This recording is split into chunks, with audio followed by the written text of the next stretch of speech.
வணக்கம். நான் உங்களுடைய சரவணகுமரன் ஐஆர்எஸ்.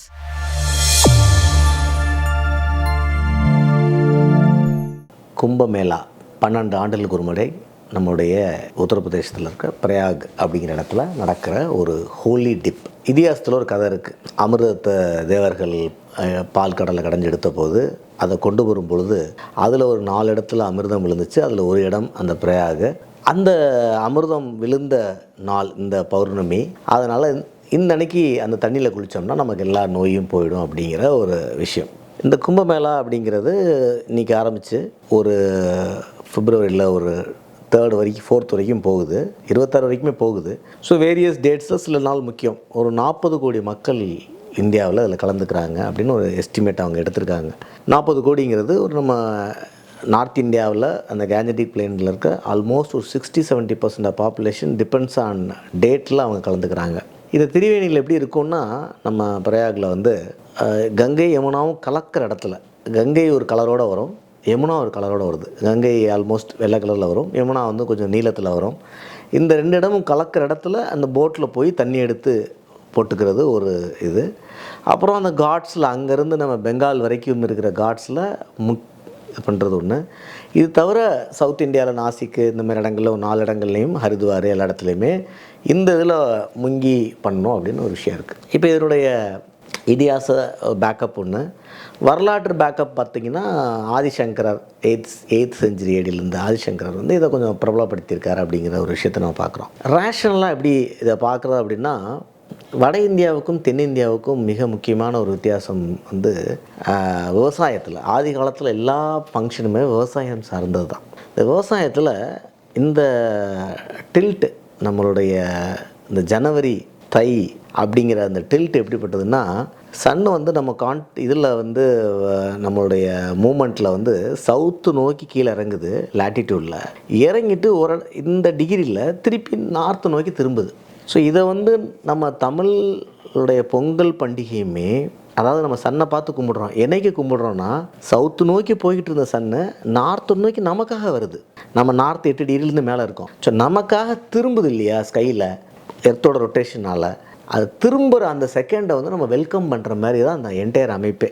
நம்ம பொங்கலாக இருக்கட்டும், போகியாக இருக்கட்டும், இந்த மகா கும்பமேளாக இருக்கட்டும், ஸோ எல்லாமே அவங்களுக்கு சன்னோட இம்பார்ட்டன்ஸ் தெரிஞ்சதுனால அந்த சன்னுடைய ரிவர்சல், நார்த்து நோக்கி ரிவர்சல் நமக்கு ஒளி தரப்போகுது. திருப்பி ஒரு 6 மாதம் திருப்பி அது சவுத்து நோக்கி போகும். ஸோ இந்த ஒரு விஷயந்தான் இதில் இருக்க முதல் ரேஷ்னல் இஷ்யூ. இது அந்த காலத்தில் அவங்க வந்து பஞ்சாங்கத்தில் பார்க்குறதுனால பார்த்து, ஏன்னா சன் வந்து இப்படி சவுத்து நார்த்து போகிறதுனால நார்த்து திரும்புகிறத நம்ம கொண்டாடுறோம், சவுத்து போயிட்டு நார்த் திரும்ப கொண்டாடுறோம். 2வது விஷயம் பார்த்திங்கன்னா, வட இந்தியாவில் ஒரு ஆறுகள் சார்ந்த விவசாயம். ஸோ அவங்களுக்கு கங்காவோட ஸ்பீடு இப்போ குறைஞ்சி ஒரு ப்ளசண்ட்டான ஒரு ஸ்பீடுக்கு இப்போ போகும். மலைகள் முடிந்து மழை இருக்கும்போது ஒரு ஸ்பீடு போகும் ஆகஸ்ட், செப்டம்பர், அக்டோபரில். அதுக்கப்புறம் இப்போ வந்து அதோடய ஸ்பீடு குறைஞ்சி நிதானமான ஒரு ஸ்பீடில் போக ஆரம்பிக்கும். இப்போ திருப்பி அதுக்கப்புறம் அந்த சம்மர் வரைக்கும் அதனுடைய பனிமலைகள் மெல்ட் ஆகிறதுனால திருப்பி தண்ணி, அதனால தான் நம்ம ஜீவநதின்னு சொல்கிறோம்.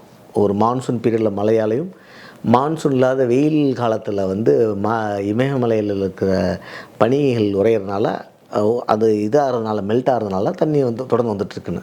வட இந்தியாவுடைய முழு நாகரிகமே, கேஞ்சடிக் பிளேன்ஸோட முழு நாகரிகமே கங்கையை சார்ந்தது. அதனால தான் அந்த கங்கையை வந்து ஒரு புனிதமான ஒரு கடவுளாக பார்க்குற பழக்கம் ஆதி காலத்திலேருந்து.